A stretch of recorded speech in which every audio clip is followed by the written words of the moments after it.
Merci de toujours nous rejoindre dans cette rubrique. Ça se discute ce soir. Je suis avec Delphine Gangana, il est assureur et analyste politique. Bienvenue et bonsoir. Bonsoir Derrick. Voilà. Bonsoir à toutes et à tous. D'accord.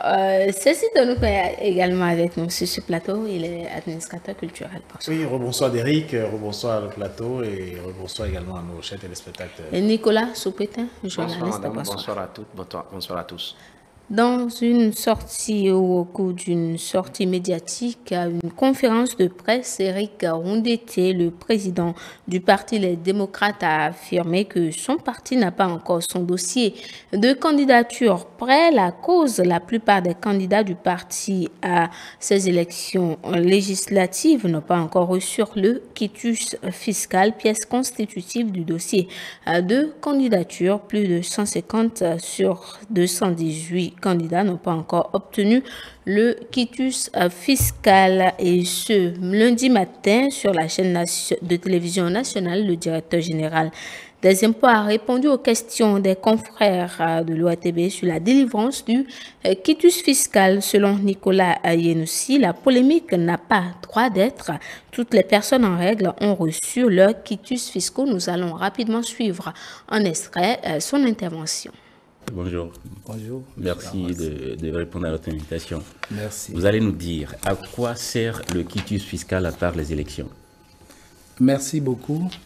Le quitus fiscal, comme vous l'avez dit déjà plusieurs fois sur ce plateau dans vos précédentes émissions, c'est ce document qui indique qu'à un moment donné, qu'à une date donnée, le titulaire de ce document a bien rempli ses obligations fiscales et à jour vis-à-vis des services fiscaux à date.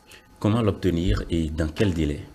Je voudrais d'abord indiquer que le quitus fiscal n'est pas une émanation de l'administration fiscale du Bénin. C'est un document qui existe délivré dans tous les États, dans toutes les administrations fiscales, et cela prend diverses dénominations selon les pays.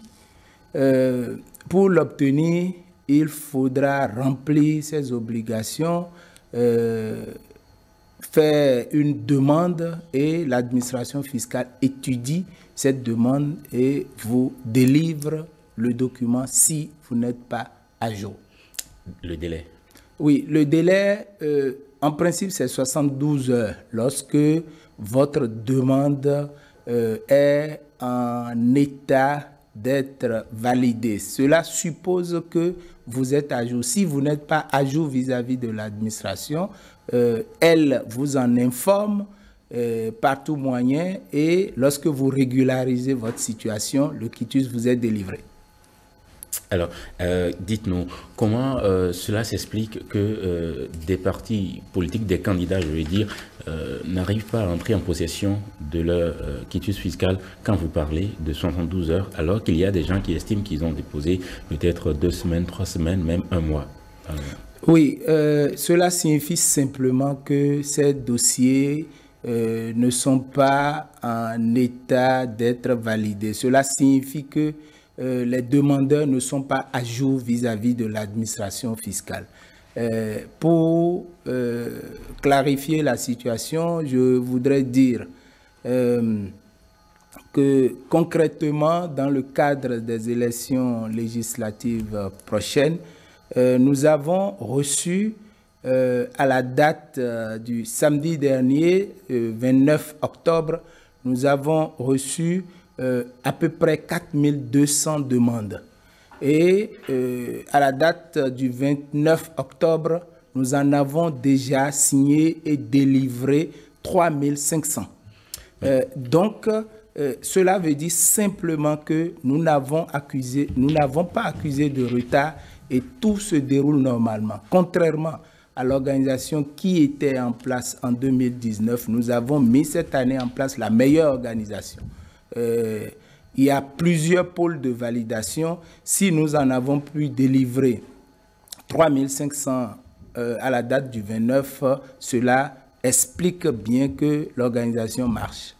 Mais les partis politiques dénoncent une certaine manœuvre, les partis politiques de l'opposition notamment, parce que hier seulement, le parti Les Démocrates continuait ses dénonciations en conférence de presse. Nous en avons déjà délivré 3500. 3500, cela, si on tient compte du nombre de quitus fiscaux qu'il faut par parti politique, il en faut 218 par parti politique. Ça veut dire que nous en avons délivré en moyenne à plus de 16 partis politiques. C'est ce que ça signifie mathématiquement. Cependant, il y a effectivement des personnes qui n'ont pas reçu leur quitus.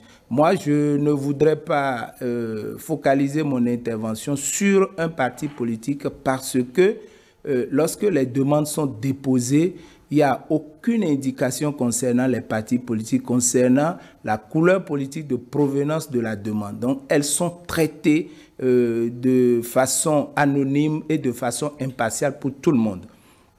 Et donc, on ne peut pas dire que c'est spécifiquement tel ou tel parti qui reste en attente de recevoir les quitus fiscaux. En ce qui concerne les délais, les observations, je voudrais affirmer ici que tous ceux qui n'ont pas reçu de quitus fiscaux jusque-là ont bel et bien reçu des observations de l'administration. On en a fait de deux façons. Dès la demande, les premiers services, le service qui étudie prioritairement le dossier procède à des appels téléphoniques et toutes ces personnes ont été appelées. Il n'y a personne qui n'ait reçu de quitus et qui peut dire aujourd'hui qu'il n'a pas reçu un appel de nos services. Les services les ont appelés. Il y a des personnes qui n'ont pas pris l'habitude de décrocher des coups de fil en provenance de personnes inconnues de leur répertoire. Pour ces personnes, des SMS ont été envoyés. Et lorsque on n'a pas de réponse pendant un temps, on fait le récapitulatif et on renvoie des messages. On a envoyé des messages individualisés. On a également envoyé des messages groupés standards à toutes ces personnes. Donc, en ce qui concerne toujours les observations, lorsque nous en faisons et que la réponse du requérant ne donne pas satisfaction, on est bien obligé de renvoyer ces observations ou de clarifier notre position. Donc moi, je ne voulais pas voir un parti politique donné parce qu'à la date d'aujourd'hui, il y a bien des partis de la majorité présidentielle où des requérants n'ont pas reçu leurs quitus fiscaux. Je le dis parce que ces personnes m'ont appelé, ces personnes se sont rapprochées de moi. Donc il y a des personnes que vous connaissez, malheureusement je ne peux pas citer leur nom, qui ont des ardoises et qui n'ont pas honoré à leur engagement. Et malheureusement, tant qu'ils ne vont pas payer, ils ne pourront pas recevoir le document. Qu'est-ce que vous répondez, monsieur le directeur général, à ceux qui pensent que vous êtes au service du pouvoir en place dans le cadre électoral surtout? Non, ce n'est pas vrai parce que depuis 2019 que cela a été institué, nous avons régulièrement joué notre partition. Je voudrais vraiment, pour répondre à ça, vous expliquer le processus qui est mis en place. Lorsque votre demande est déposée, il y a un premier groupe qui examine les pièces ou les informations qui sont renseignées et vérifie si vous êtes à jour du paiement de vos impôts fonciers et ensuite de la taxe sur les véhicules à moteur. Lorsque cette équipe valide la demande, ça passe à la deuxième étape. La deuxième étape consiste à vérifier si l'intéressé n'est pas par ailleurs gérant d'une entreprise, n'exerce pas par ailleurs une activité professionnelle ou n'est pas associé dans une autre entreprise. Lorsqu'on passe cette seconde étape, la dernière étape, c'est de vérifier si ces personnes n'ont pas d'autres biens, notamment fonciers, qu'elles n'auraient pas déclarés. Donc, c'est surtout sur les deux dernières étapes que nous découvrons malheureusement que beaucoup de personnes qui font des déclarations sur l'honneur indiquant qu'ils n'ont aucun bien, qu'ils n'ont pas de voiture, qu'ils n'ont pas de maison. C'est à cette étape que nous découvrons non seulement qu'ils ont peut-être une voiture ou qu'ils sont gérants d'entreprises ou qu'ils dirigent des entreprises pour lesquelles la situation fiscale reste à désirer. Donc, on en a suffisamment trouvé. On a même des gens qui sont allés me voir pour dire, moi, j'ai rien du tout, je suis au chômage. Mais après, on a découvert même des personnes qui se disent avoir cessé des activités au niveau de certaines entreprises et qui auraient déposé des lettres pour annoncer la cessation d'activité. On a les preuves que ces personnes continuent d'entretenir clandestinement ces activités ou reçoivent des chèques de clients sur les comptes professionnels de ces entreprises-là pour lesquelles ils nous disent avoir cessé des activités. Donc nous, on fait le travail de façon professionnelle et lorsque la personne est à jour, on est tenu de délivrer le quitus. Donc que ces personnes-là se tiennent vraiment tranquilles, qu'ils soient à l'aise. Dès que leur situation fiscale sera régularisée, le quitus fiscal sera délivré. Nous sommes à 48 heures de la clôture des dépôts de dossiers de candidature. Quelle est l'assurance que vous donnez à ceux qui sont toujours en attente? Nous avons encore le temps de le faire. Nous avons toute la journée d'aujourd'hui, s'ils se mettent effectivement à jour. Nous avons la journée du mercredi qui est le dernier jour. S'ils se mettent à jour, il n'y a aucune raison que leur quitus soit gardé par l'administration fiscale. Alors, monsieur le directeur général, est-ce qu'au regard de vos explications, on est en droit de dire qu'il y a beaucoup de candidats qui font du faux? Il y en a suffisamment. Et moi, je dis que ces personnes qui aspirent à nous diriger, qui aspirent à de hautes fonctions et qui se disent bons citoyens ne doivent pas attendre les élections pour courir dans les centres fiscaux pour pouvoir se mettre à jour.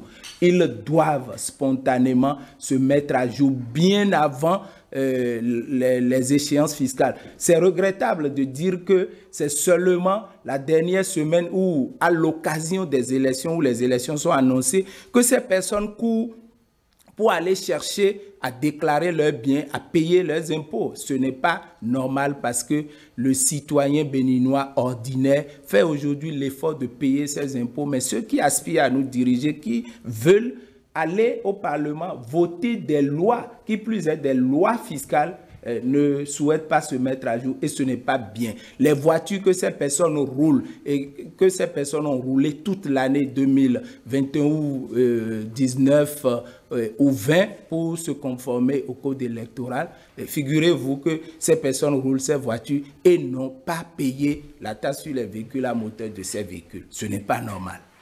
En clair, on va le dire ainsi, la polémique n'a pas lieu d'être. Il n'y a pas de polémique. Nous faisons notre travail sans regarder la couleur politique des demandeurs. La preuve, je vous ai indiqué, il y a bien des personnalités de la majorité présidentielle qui sont allées me voir et qui souhaitent payer à tempérament ou s'engager pour payer après avoir obtenu les quitus fiscaux. Et il n'en est pas question parce que nous en avons fait déjà l'expérience en 2021.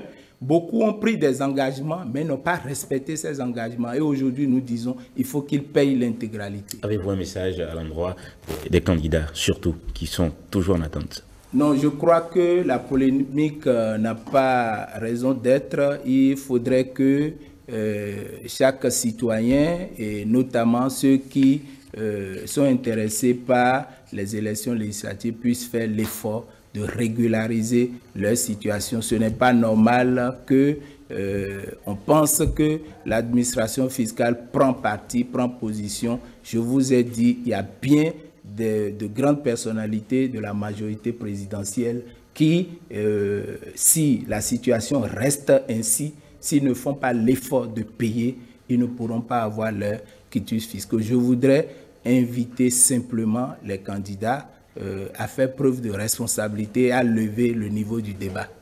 Merci beaucoup, M. Diatta. Merci. À l'instant, Nicolas Yenossi, directeur général des impôts. On commence par vous. Déjà, Delphin, vous souhaitiez sur ce même plateau que le directeur général des impôts monte au créneau pour expliquer tout est clair désormais. Oui, tout est clair désormais, même si c'est un peu en retard, parce que moi, je l'ai souhaité que cela soit un peu plus tôt, parce qu'il faut que l'on soit dans l'anticipation. On dit le chat échaudé craint l'eau froide. L'eau froide.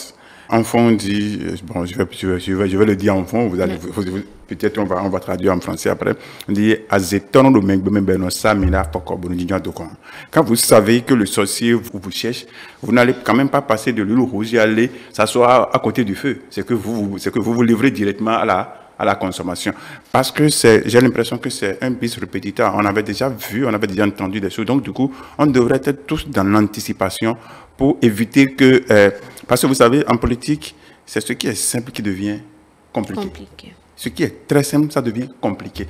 Vous avez vu, très tôt, Anip a su se mettre dans la danse, histoire d'aplanir toutes les divergences, de sorte que là où les gens avaient l'habitude d'aller déposer leurs valises pour bien raconter de n'importe quoi, très tôt, on a levé les goulots d'étranglement, on a fait de sorte à ce que ce volet, ça a été traité. Donc moi, je me dis, normalement, très tôt, les autres administrations devraient aussi accompagner la chose de cette manière, histoire d'éviter qu'on en arrive là, parce que, vous voyez, c'est l'administration, le papier qu'on est en train de demander, c'est un papier administratif.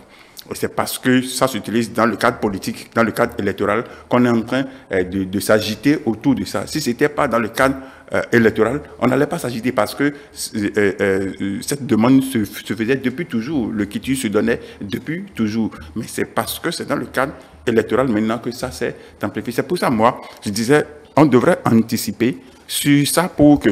On ne devrait même pas attendre que cela soit l'approche des élections qu'on allait l'organiser, qu'on allait même faire l'ouverture de la distribution de ça. On devrait le dire, on devrait le laisser de sorte parce qu'on a dit les 3 dernières années avant cette année. Ça veut dire que quoi, que c'est juste en 2021.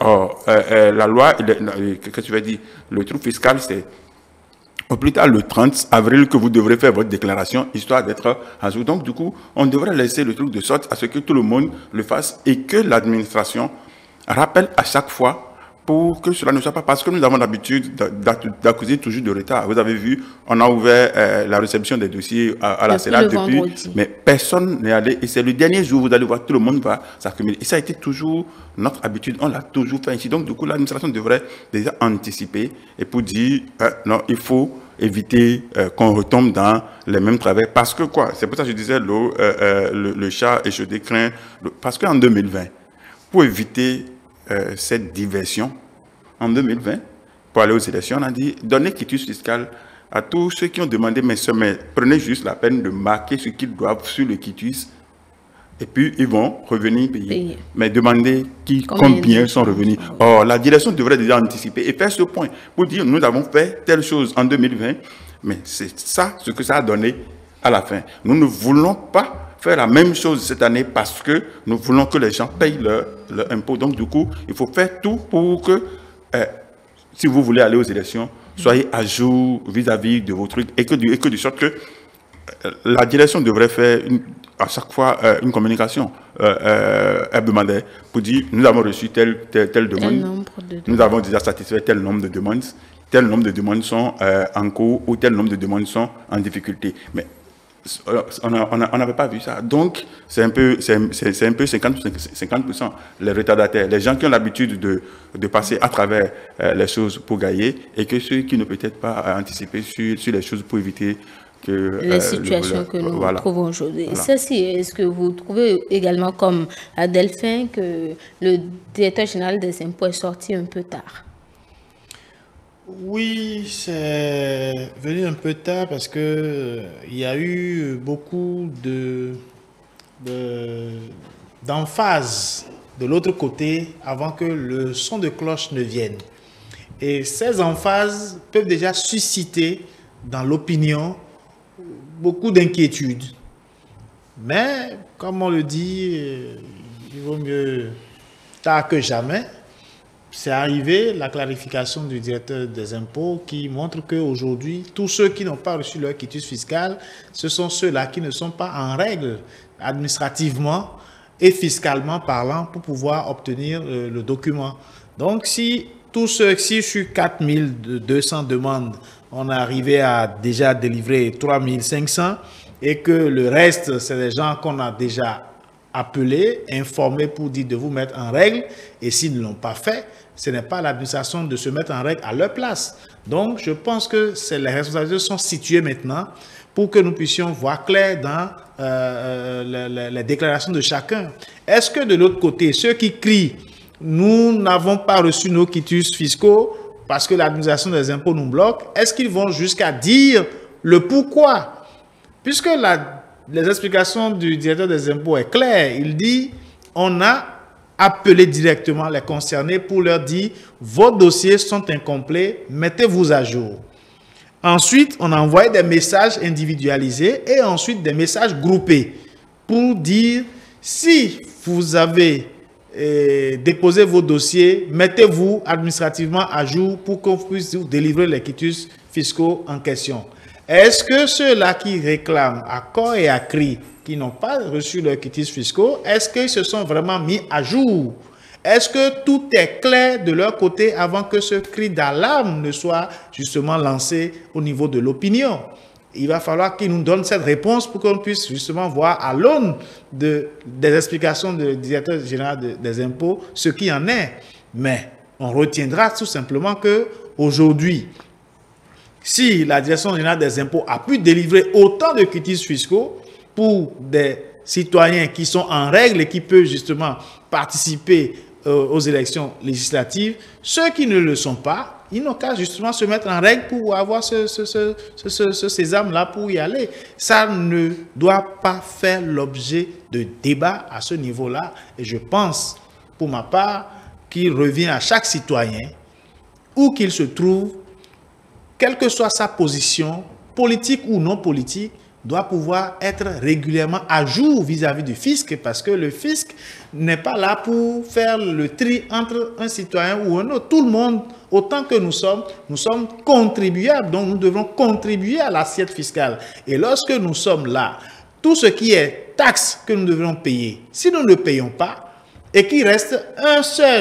une seule taxe qui n'est pas payée, vous ne pouvez pas avoir le quitus fiscal. Tous ceux qui ont des biens immobiliers, tous ceux qui ont des véhicules, tous ceux qui ont ci ou tous ceux qui ont ça, s'ils savent que annuellement, voici le montant d'impôts que je dois payer et qu'ils ne payent pas, ou s'ils ne vont pas au niveau des services des impôts pour faire justement ce qu'on appelle des moratoires de paiement de leurs impôts, et qu'aujourd'hui, ils sont en quête de siège à l'Assemblée nationale et que cela reste un frein pour délivrer leur quitus, il ne faut pas qu'ils s'en prennent à quelqu'un d'autre, ils doivent s'en prendre à eux-mêmes pour pouvoir savoir que c'est de leur fait qu'ils n'ont pas reçu ce document, au lieu de dire que la direction des impôts a délivré. Le directeur l'a dit, il n'y a pas d'indication pour savoir quelle est la couleur politique de X ou Y qui vient demander le quitus fiscal. Donc, à ce niveau-là, je pense qu'ils n'ont qu'à arrêter la récréation et prendre des dossiers plus au sérieux pour que ce pourquoi ils veulent le faire, ça puisse se faire dans l'harmonie et dans l'ordre qu'il faut. Oui, Nicolas, sur la même question. Non, bon, moi, il y a quelque chose qui me dérange. Moi, je suis gêné, je suis dérangé, je suis perturbé face à cette situation. Parce que quand on a vu le déroulement des calendriers au niveau des différentes institutions, nous étions ici à saluer la promptitude dans la démarche des uns et des autres. On a bien commencé par l'ANIP, on a vu les différents partis politiques qui s'activaient pour la consultation de la liste. On a vu l'audit qui s'est passé et on se disait, franchement, on mettait tout en ordre de bataille pour que ces élections soient des plus apaisées. Alors, quand on en arrive au dépôt des dossiers et que des candidats sont à ne pas retrouver la totalité de leurs pièces pour être candidat et qu'on est à dire que c'est une institution parmi les autres qui ont mis tout en œuvre pour que tout se passe bien à leur niveau et qu'il y a une institution et qui ne fasse pas comme cela se doit, moi je suis dérangé. Parce qu'on s'attendait à ce que tout se passe comme une lettre à la poste. Et là, nous avions, en ce moment-là, quand nous parlions de la promptitude dans l'action, évoqué le cas de l'ANIP, on interpellait et citoyens, on interpellait et autres institutions à se mettre aussi en ordre de bataille comme l'ANIP le faisait. Mais quand on en arrive à la Direction Générale des Impôts et que ces situations-là en arrivent, franchement, je suis gêné. Je pensais que tout allait couler sous le pont comme de rien n'était. Et quand on dit qu'il faut que l'institution communique le plus ardemment possible pour informer davantage sur ce qui se passait, peut-être que c'est ça qui a manqué à la DGI. Ça, il faut le relever, comme le fait de Delphine Gangana tout à l'heure. Et parce que Éric Ounete parle quand même de 218 dossiers et que sur les 218, jusqu'à 150 dépassés n'ont pas encore eu leur quitus fiscal, je crois, c'est ce que vous disiez tout à l'heure. Alors, moi, curieuse anecdote, on a 4200 et 3500 déjà réglés et il reste alors plus de 700 dossiers non réglés. Et c'est quand même curieux que parmi les 700, on ait encore 150. Et tout à l'heure, le directeur général disait qu'il n'y a pas de coloration politique, de coloration partisane au niveau de quitus fiscal. Mais moi, je suis un peu dérangé que sur 200... Qu'est-ce qui s'est passé en réalité? Qu'est-ce qui se passe? Est-ce qu'ils ne voudraient pas payer leurs impôts par hasard? Moi, je me pose la question. Est-ce que ceux qui sont dans ces partis politiques qui réclament leur quitus, est-ce qu'eux-mêmes là, est-ce qu'il n'y a pas quelque chose qui se reproche? Moi, je ne veux pas dire que c'est seulement la Direction Générale des Impôts et que les autres ont tout à l'heure. Non. Est-ce qu'ils se posent les réelles questions? Est-ce qu'ils ne veulent pas eux-mêmes mettre déjà les bâtons dans les roues, dans le bon déroulement du calendrier pour aller aux élections? Est-ce que tout n'est pas fait? On n'est pas en train de faire soi-même quelque chose pour, en fait, nous mettre tous en danger? Moi, je me pose cette question. Je voudrais quand même alors solliciter de la part de la Direction Générale des Impôts que le travail soit fait comme cela se doit. Faire ce que doit, advienne que pourra dire. C'est un devoir patriotique qui interpelle tous les travailleurs de la Direction Générale des Impôts pour qu'on fasse tout ce qui est de leur ressort. En tout cas, qu'au moment opportun, chacun soit dégagé. Le directeur général des impôts disait déjà qu'ils appelaient les individus et qu'ils envoyaient également de messages. Alors, jouer à de la mauvaise foi dans une situation comme la nôtre, ce serait grave. Ça, c'est ce que je pense reprocher aux partis politiques dont les candidats auraient déposé des pièces et qui n'auraient pas eu leur...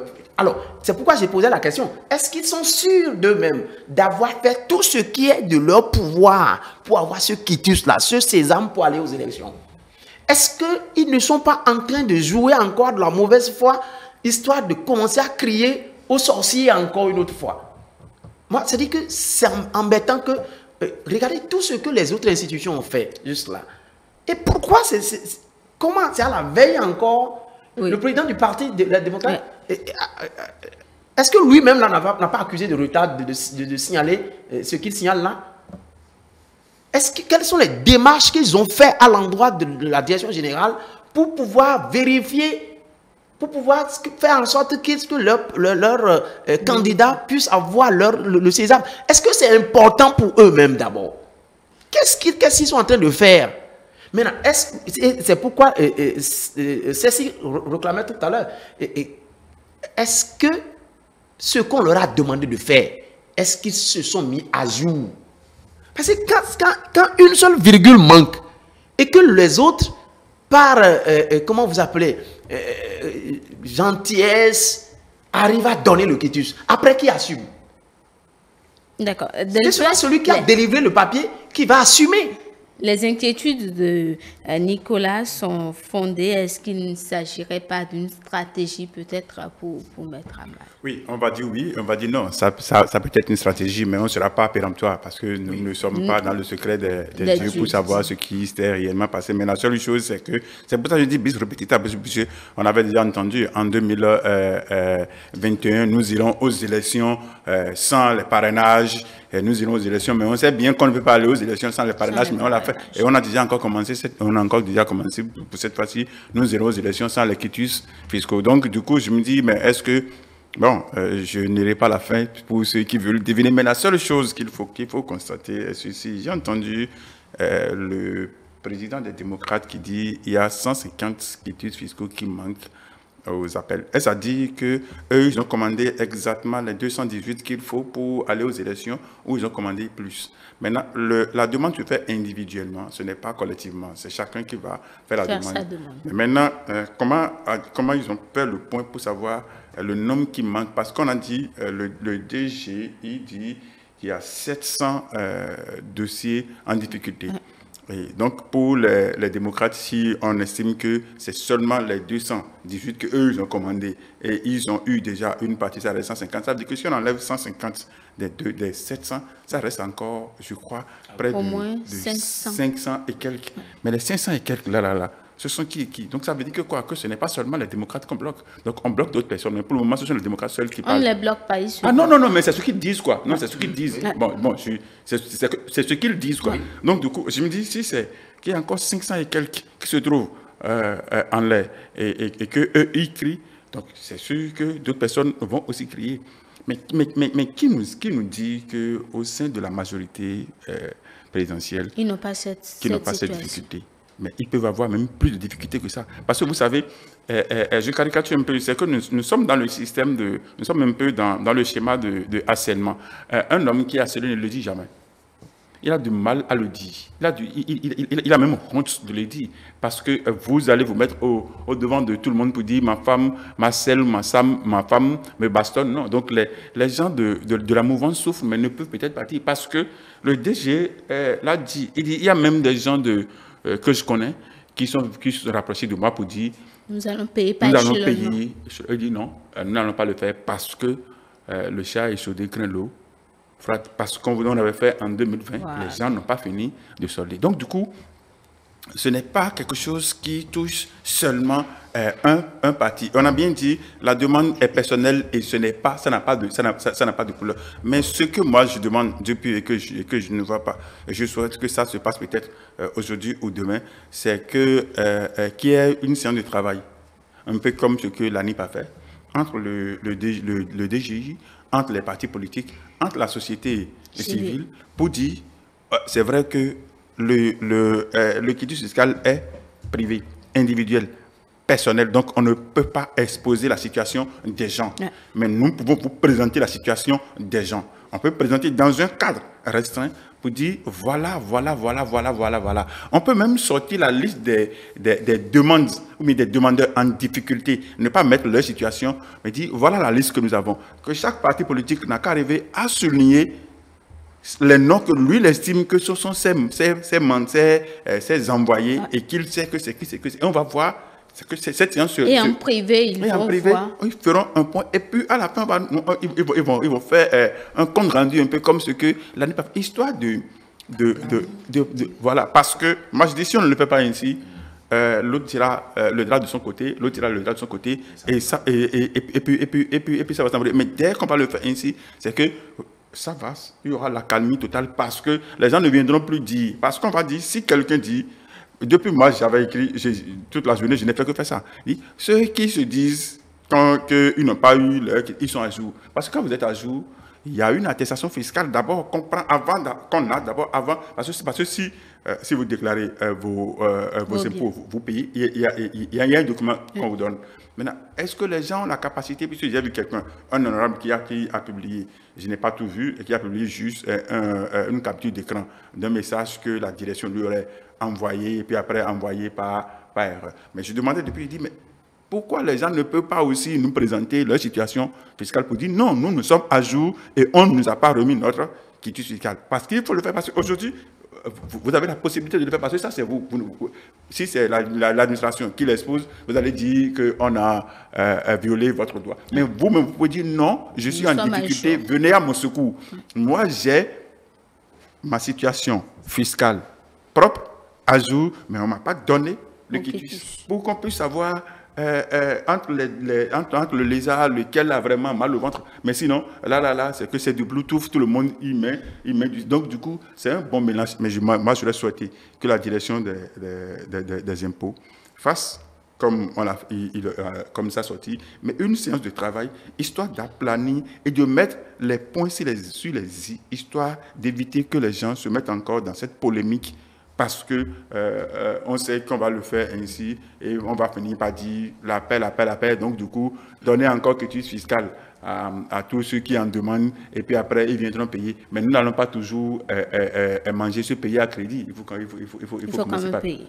C'est une bonne idée, une rencontre entre les partis politiques. Oui, soit, mais avant d'en arriver là, je dis, en tant que parti politique, il doit quand même prendre des responsabilités qui s'imposent et ne pas faire preuve de légèreté, parce que moi, je peux appeler ça légèreté en ce sens que lorsque vous confectionnez des listes, vous avez des réservistes.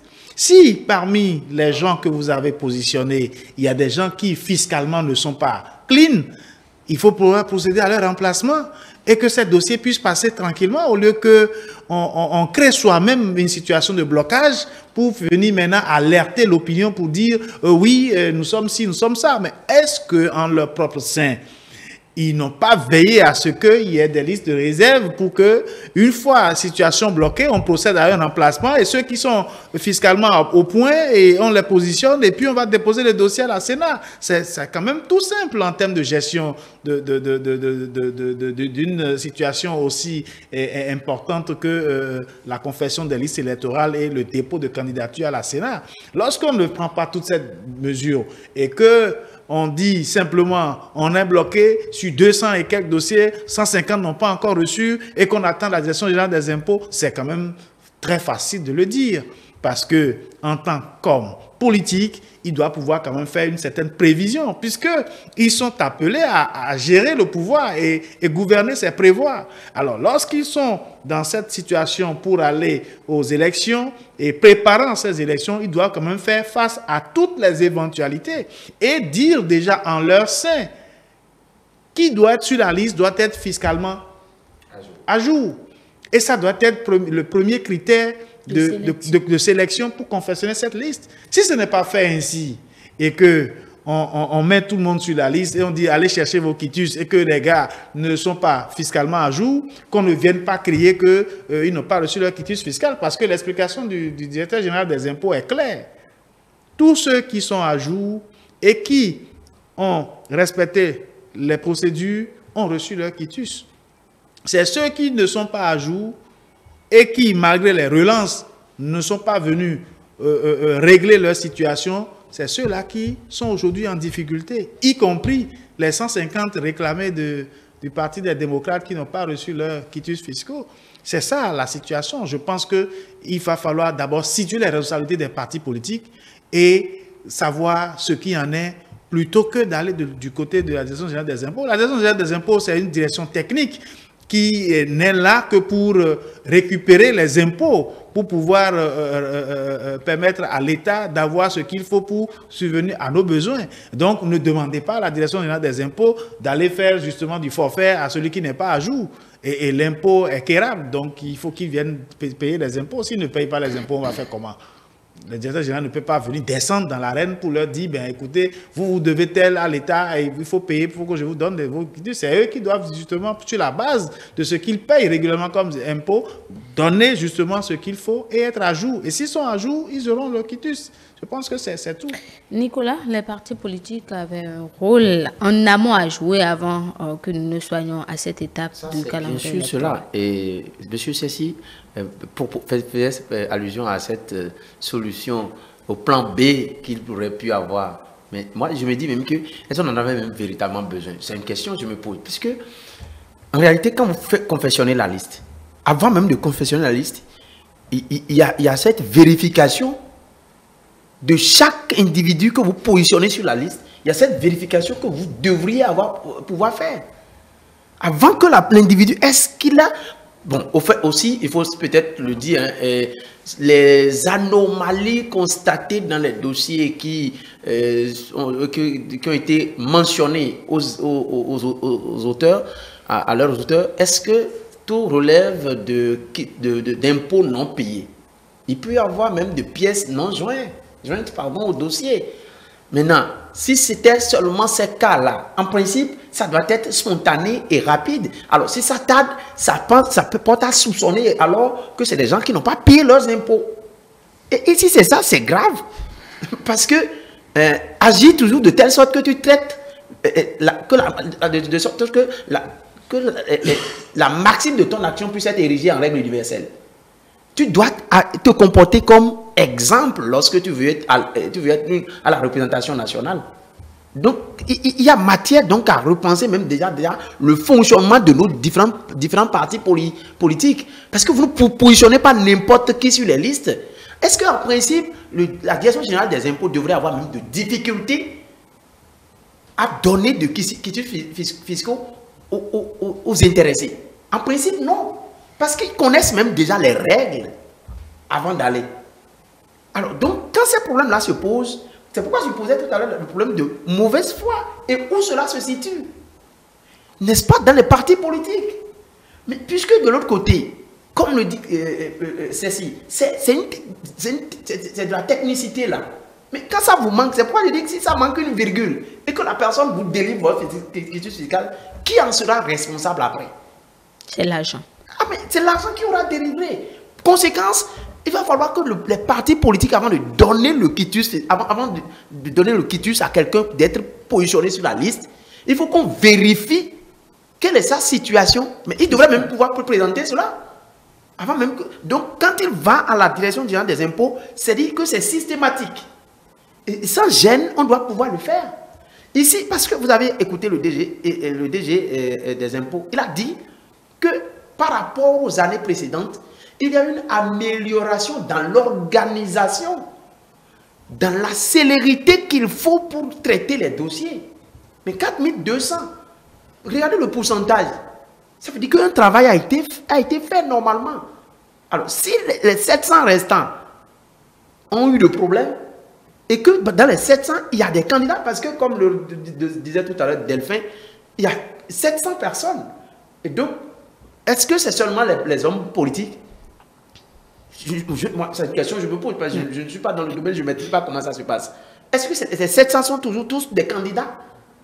Alors, s'ils sont tous des candidats, attention, et là, la solution proposée par M. Cécile me paraît une bonne solution. Il fallait avoir un plan B, qui est une liste de gens qu'on réservistes, qu'on cherche à remplacer systématiquement et dont les conditions fiscales sont claires et que quand on dépose sur le champ, on peut avoir le quitus parce que c'est devenu même gratuit. Donc, on ne va même plus chercher quoi la délivrance est gratuite, je crois. Ouais. On ne va même pas chercher par quel moyen ou bien les moyens financiers pour aller chercher ça. Donc, normalement, quand on dépose et que tout est à jour, ça ne devrait pas tarder pour recevoir. Donc, moi, la responsabilité est beaucoup plus pesée du côté des partis politiques. Ils n'ont qu'à prendre leurs responsabilités. Ils doivent savoir que c'est vrai que les calculs politiques, à savoir tel est influent dans telle zone et tel ne l'est pas, peuvent entrer en jeu dans la confection des listes. Ça, c'est normal. Mais on peut toujours trouver un palliatif pour régler ce problème-là. Et vous pensez, comme ils l'ont proposé, qu'une rencontre avec les partis politiques... Ah ben oui, Delphin parlait de cette... Moi, ça, c'est une sollicitation en l'endroit du DG, des impôts, pour lui dire que oui, il pouvait toujours être ouvert à tout le reste, chercher parce que c'est vrai que ce que recommande la loi, M. Delphin, est-ce que c'est le fait de faire les choses de cette façon? Non, mais puisqu'on est toujours dans l'apaisement du climat politique, faire en sorte que les choses ne s'enveniment pas, pardon, il faut aller à rencontrer ces gens-là. Pourtant, ce n'est pas ce qui serait élégant de la part des gens, des hommes politiques. L'élégance aurait été que vous ayez votre truc par la voie normale, sans négociation véritable, et que ça vous rend même plus fier. Ici, il s'agit de ce que vous rendez à l'État pour la construction de la vie commune. C'est de ça il est question. Delphin, ça s'y proposait un plan B, remplacement. On devrait quand même avoir une base arrière et savoir que si de pareilles situations se présentent, on pourrait tirer au sort pour changer. Non, le plan B que ceci propose, ce n'est pas un plan B maintenant, c'est un travail que les partis politiques devraient faire. Oui, parce que il parlait de gouverner, c'est prévoir, mais aller à une compétition, c'est stratégie. Si vous n'avez pas de stratégie, quand on parle de stratégie, c'est que une compétition, c'est que vous avez des stratégies, vous avez des moyens humains, vous avez des moyens intellectuels, vous avez tout. Si vous n'avez pas ça, vous n'allez pas à une compétition. Une compétition, ce n'est pas le jeu même que l'on regarde qui est la compétition. Il y a des choses qui se font bien avant le jeu. Un football, ce n'est pas seulement sur le terrain que ça se joue. Ça se joue bien avant, sur le terrain, et même après le terrain, le jeu continue. Donc, vous ne pouvez pas vouloir aller, non seulement ça, la confession de la liste, je suis sûr que ce n'est pas, c'est qu'ils ont déjà fait la liste et bloqué, ce n'est pas ça, c'est peut-être pour la confession de la liste que les gens ont fait la demande pour le faire. C'est pour ça que je posais la question, je dis, est-ce que c'est seulement les 118 qu'eux, ils ont demandé rigoureusement, ça veut dire que quoi, ils ont déjà fini de bloquer la liste, parce que vous ne pouvez pas finir de bloquer votre liste si vous n'avez pas toutes les pièces à jour, vous ne pouvez pas le faire. Donc, du coup, je me dis que c'est juste pour dire lui-même, au moment dans sa démonstration, il nous manquait 150 pour avoir les 218. Est-ce qu'il ne manque pas de quelque chose? Donc, c'est pour ça que je l'ai souligné. Donc, quelle est la stratégie mise en place par ces partis politiques pour y aller? Mais l'autre chose, c'est ceci. Il faut rétablir une vérité. En 2019, les démocrates n'existaient pas. Donc, quand les gens quand les démocrates disent on nous a exclus en 2019, on veut encore nous exclure, ça c'est un mensonge. Et il faut qu'on essaye de leur dire de ne plus dire ça, parce qu'en 2019, les démocrates n'existaient pas. C'est en 2020, et précisément en décembre, qu'ils ont eu leur existence. Donc, du coup, un parti politique qui n'existe pas ne peut pas compétir. Surtout qu'aujourd'hui, c'est une élection de liste et que ce n'est pas individuel, ce n'est pas liste et que c'est un parti politique qui présente la liste. Donc, du coup, on ne les avait jamais exclus à une élection législative. L'élection présidentielle, vous allez voir, c'est que si en 2021, ils sont les seuls à tenir le même langage pratiquement. On nous a empêchés d'aller aux élections. Nous irons aux élections sans ci, sans ci, sans ça. Nous irons aux élections. En 2022, je n'ai pas encore entendu. C'est vrai que j'avais entendu qu'il y avait MPL et qui avait dit, juste qui avait évoqué un cas de certificat certificat de résidence. Et puis après, Korogoné a dit, après la sortie de l'autre. Donc, c'est seulement, aujourd'hui, c'est les MPL qui ont accompagné les démocrates. Sinon, c'est le seul parti politique qui avait évoqué cette situation en 2021 et qui revient encore en 2022 pour pratiquement les mêmes raisons et les mêmes choses. Non, dans les mêmes conditions. On dit en fond, quand vous savez que vous ne tenez pas dû auprès de votre mari, donc il faut tenir pour ne pas faire des enfants chaque mois, quoi. Donc du coup, il faut quand même que les partis politiques, surtout les démocrates, cessent chaque fois de planifier, de dire la même chose, parce que quand chaque fois c'est vous qui dites la même chose, c'est quoi? C'est toujours chez vous qui a quelque chose. Donc vous avez quand même à vous reprocher. Mais l'autre chose est que si le parti estime que c'est que la situation fiscale de leurs partisans ne se trouve pas être au point, mais qu'ils fassent le point de ce qu'ils doivent, et que le parti politique paye pour dire on a demandé à nos gens, à nos 120, à nos 150, c'est tel montant on a demandé. Ok, mais nous on ne veut même pas vérifier est-ce qu'ils doivent ou ils ne doivent pas. C'est tel montant. Nous finançons, nous payons. Donc, avec les fonds du Téléthon, vous pensez que ce serait quand même... Et à ce niveau, je n'ai pas eu je ne sais pas si le résultat du Téléthon a été officialisé, parce que c'est seulement le cas de Richard Boni qui aurait donné 1 million qu'on nous avait annoncé, mais après ça, on ne connaît pas la suite. C'est pour ça quand Socrates disait, est-ce que ce n'est pas une stratégie de fuite en avant, c'est pour dire, ok, on est en train de chercher un bouc émissaire pour se dédouaner, pour dire, bon, ok, ce n'est pas nous, hein, c'est les autres qui ont fait que, parce que depuis, on n'évoque plus le cas de Téléthon, mais c'est le cas de... Et vous m'excusez de faire une parenthèse à ce niveau parce que j'ai l'impression que les gens nous prennent pour des briques de 80. Ce n'est pas nous qui avons servi à construire la clôture de Messereti. Parce que quoi? J'avais entendu le président des démocrates dans une séance avec l'ANIP qui dit je suis plus âgé que le maire à Tropo, mais c'est lui qui a signé mon acte de naissance. Est-ce que demain, on ne va pas me dire que mon acte de naissance est faux parce que c'est lui qui a signé? Non, mais ça, c'est très grave. Ça, c'est mal connaître l'administration. C'est-à-dire quoi? L'administration, quel que soit l'âge de celui qui se trouve au sein de l'administration, ce n'est pas son âge qu'on regarde, ce n'est pas sa taille qu'on regarde, mais c'est l'administration parce qu'il représente l'administration. Macron, à quel âge? Mais c'est lui qui représente la France. Mais vous pensez que le président Talon est plus âgé que tous les Béninois? Là où nous sommes, le président Talon, s'il est né à Cotonou, c'est à Tropo qui va signer son acte de naissance. Et puis, je fais une caricature rapidement, en 1 minute pour oui, finir. rapidement pour comprendre. Rapidement. Vous voyez, je prends le cas du président parce que c'est une personne publique, donc c'est pour ça que je prends ce cas. Il est là. Si son papa vivait encore, qui avait des problèmes d'acte de naissance et qu'il faille lui faire une annulation et reconstitution d'acte de naissance, l'enfant du président, je prends Lionel ici, Lionel est un juge au tribunal et qu'il a déjà un enfant qui se trouve à la mairie, c'est Lionel, l'enfant du président, qui va autoriser, après une audience, qui va autoriser la mairie. Et la mairie, c'est l'enfant de Lionel, c'est-à-dire le petit l'arrière-petit-fils vous dit, je t'autorise à inscrire notre grand-père sur l'état civil. Et c'est l'arrière-petit-fils là qui va signer.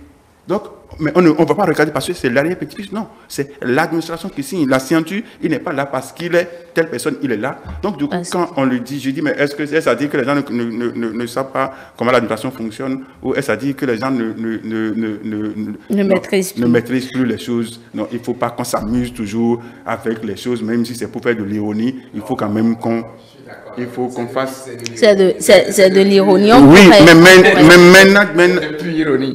mais maintenant, quand on est à un niveau donné, parce que si c'est de l'ironie, ça veut dire qu'aujourd'hui, on peut aussi considérer que le fait de dire nous attendons 150 qui ne sont pas...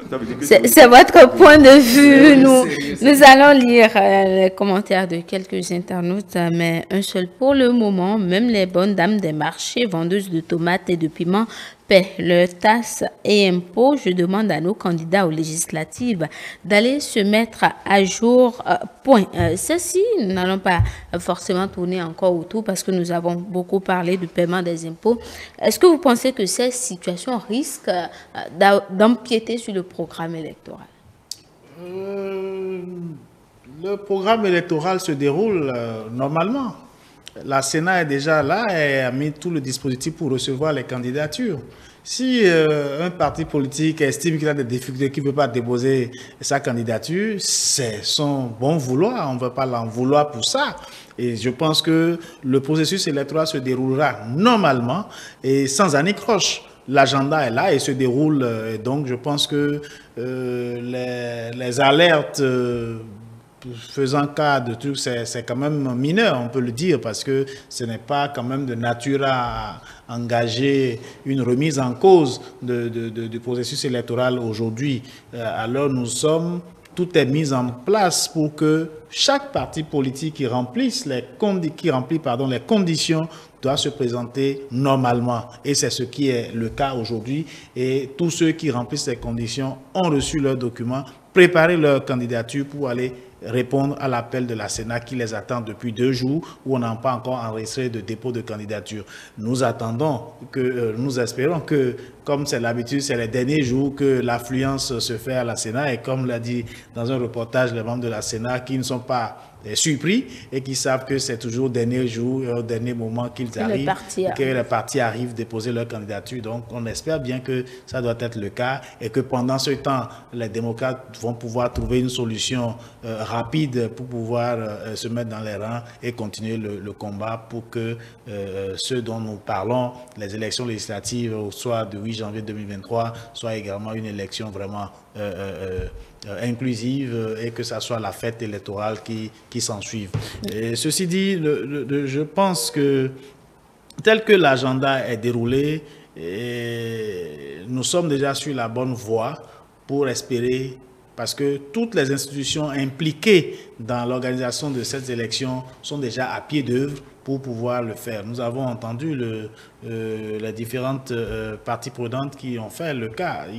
On était un peu réticents, regardant ou un peu gênés par rapport à l'audit de la liste proposée par la NIP. Et le directeur, le mandataire lui-même est revenu, gestionnaire est revenu dessus pour dire non, que ça ne va pas suspendre le processus. Et on l'a vu, ça s'est bien passé et je pense que tout va se passer comme ça et qu'au soir du 8 janvier, nous puissions avoir des résultats dignes de ce qui a été fait. Nicolas. Non, moi, je voudrais mettre un bémol. Il ne faudrait pas penser, puisqu'il y a une chose que Delphin Gagana a révélé tout à l'heure, les partis politiques de la mouvance, à savoir la RB et le BR, oui, pourraient être dans la même situation. L'UDBN aussi, pourquoi pas, moi, dans la même situation, mais qu'ils ne crient pas encore. Parce que ça veut dire que c'est tellement eux, et ils savent qu'il n'y a pas encore péril en la demeure. Et donc, comme il faut le rappeler, chacun doit faire ce qu'il faut pour que nous puissions avoir des élections apaisées, libres et transparentes. C'est ce que nous souhaitons. Il faudrait que les démocrates, bon, il ne faut pas leur reprocher trop aussi de tirer la sonnette d'alarme.